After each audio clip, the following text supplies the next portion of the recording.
Deep one for you. Deep one for you. Probably one you'll want to take notes. You may want to rewatch this one. So get your notepad out. Make sure you pay attention. Okay. All right, let's dive in. The 5 brutally honest truths that give you an unfair advantage in life. Number 1. Now, this one I bet many of you know, but you need to hear it. You are more likely to be celebrated by strangers than those you have history with when you start reaching new levels. Now, I think most of you actually know that, but you still see it as unfair. You still get upset when your friends and family members don't support the new levels that you're hitting. And obviously that's not everyone, but a lot of you. I'm just curious, how many have experienced this? How many have experienced this where you accomplish something, you reach a new level, you hit a new rank or whatever it is, and you just don't get the acknowledgement that you thought you would get from friends and family members? Anyone? I have for sure. I have for sure. The lesson here is don't require it. Keep going anyway. Number 2, if you aren't consistent, you struggle with consistency, you're living out a program that was created from observations you made as a kid. Now, I've coached thousands of people, and I know that you don't want this to be the answer. You don't want it to be something from your childhood, because what does that have to do with now? But it always does. Every single person I've ever coached that struggled with being consistent, it was because of something that happened in their childhood or maybe teenage years. Some kind of observation, some kind of conclusion that they drew that says me being consistent and creating success equals harm, equals lack of safety. That's a deeper one. We can't solve this for everyone right now, but I'm trying to help you have awareness around it. Number 3, whatever you focus on expands, good or bad. If you focus on what's wrong, you're going to notice more of what's wrong. You know, Jesus said, who by worrying has added 1 minute to their life? If you're focused on worrying about what's going to happen, you miss what God has done in the present. So if you focus on the good, Apostle Paul said, focus on excellent things, focus on these things. And he's talking about things of excellence. You want to focus on the good. What are you grateful for right now? Not what you're not what upsets you. Focus more on what has God done for you and who is God being for you than the situation or what you don't like. Number 4, and this is neuroscience. You need to understand this. You can't wait to feel like it to do something new, because that will never happen. You will never feel, that's an emotion, you will never feel like doing something you haven't been doing. That's neuroscience. You can't have an emotion without a thought preceding that emotion. So the way that it works, and I learned this, I'm very grateful for Dr. Joe Dispenza. You have thoughts, which are neural networks in your neocortex.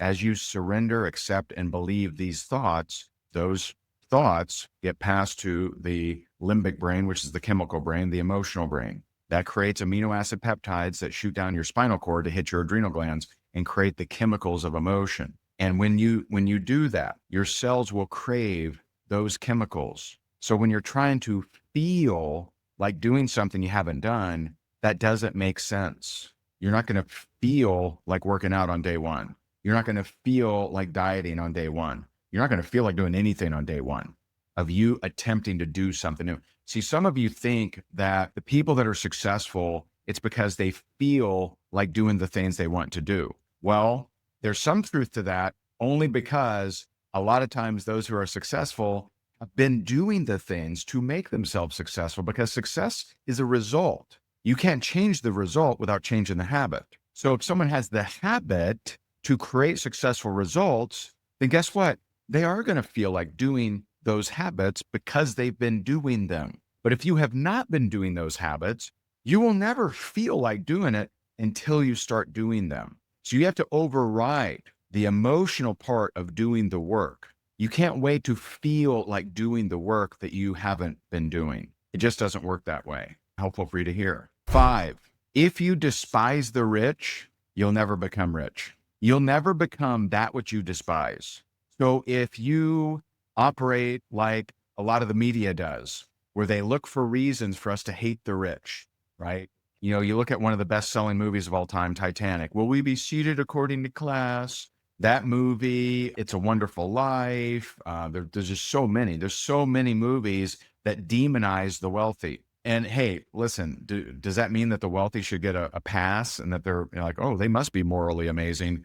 No, of course not. But when we blanket are drawn to despise the wealthy, we'll just never become that. So can you be wealthy and be virtuous? Yes. There's a gentleman named David Green. I had the pleasure of spending some time with him in Oklahoma.